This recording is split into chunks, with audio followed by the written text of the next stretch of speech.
जय हरी. संत जनाबाई चरित्र.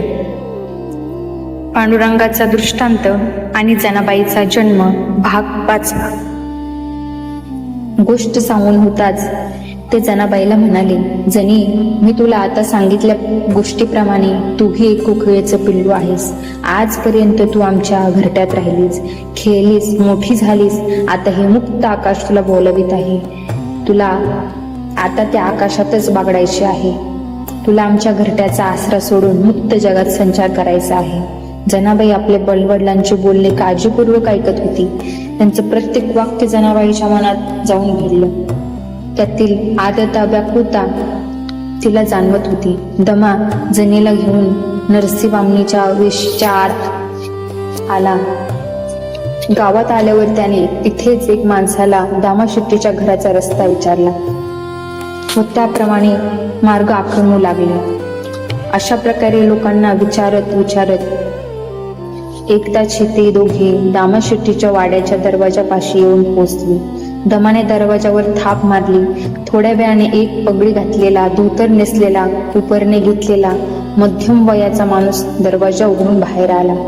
त्याला बघताच दमाने हात जोडून त्यांना नमस्कार केला व म्हणाला, दामाशेट्टी इथंच राहतात ना? होय. तुम्हाला कोणाला भेटायचंय? माझं नाव दमा आहे. मला दामाशेट्टींनाच भेटायचं आहे. माझं नाव दामाशेट्टी. आपलं काय काम होतं माझ्याकडे? मी विठ्ठलाच्या आज्ञेचं पालन करण्यासाठी आलेलो आहे. म्हणजे मला नाही समजलं, आपल्याला नक्की काय म्हणायचं आहे? मी सांगतो, ही माझी मुलगी जनी. जनीकडे पाहत दमा म्हणाला, मी आणि माझी पत्नी खाऊन पिऊन सुखी होतो, पण आम्हाला अपत्य प्राप्ती होत नव्हती. म्हणून आम्ही विठ्ठलाची प्रार्थना केली. विठ्ठलाने आमच्या भक्तीने प्रसन्न होऊन मला स्वप्नात दृष्टांत दिला की तुला एक मुलगी होईल, ती तुझ्या कुळाचा उद्धार करेल.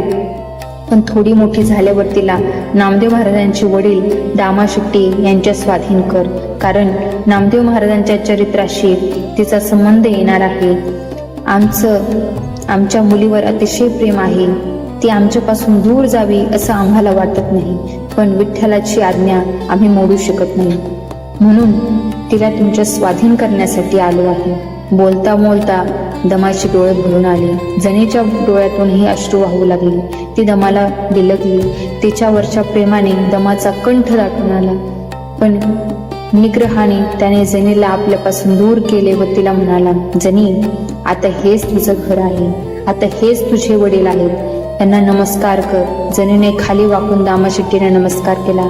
दामाशेट्टीने तिला आशीर्वाद दिला व तिला हाताला धरून तिला उठवले.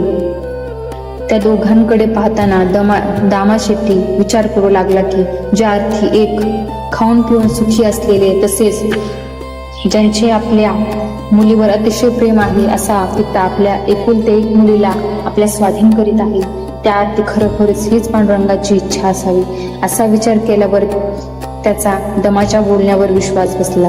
दमाच्या डोळ्यातील वेदना पाहून तर त्याची खात्रीच झाली. दमाला धीर देण्याच्या उद्देशाने दामाशेट्टी म्हणाले, दमा, मी सुद्धा तुझ्यासारखाच एक विठ्ठल भक्त आहे. तू जसे विठ्ठलाच्या आज्ञेचे पालन करून जनीला माझ्या स्वाधीन केलंस, त्याचप्रमाणे मी तिला माझ्या मुलीप्रमाणे सांभाळ करून ईश्वरी संकेताचं पालन करीन. तू काही काळजी करू नकोस. आजपासून जनी माझी मुलगी आहे. जनाबाई आल्यामुळे माझी मुलगी आऊबाई हिला एक बहीण मिळाली. दामाशेट्टीचं बोलणे ऐकून दमाची काळजी मिटली. पण एकुलता एका लेकीच्या विरहाचे दुःख कमी होत नव्हते आणि डोळ्यातून बरसत असलेले अश्रू कमी होत नव्हते. ओठ थरथरत होते.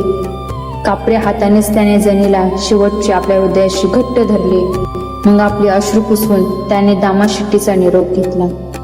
आमच्या घरचा रस्ता चालताना तो विचार करीत होता, जी आपल्या जगण्याचा आधार होती तीच आपल्याला दुरावली.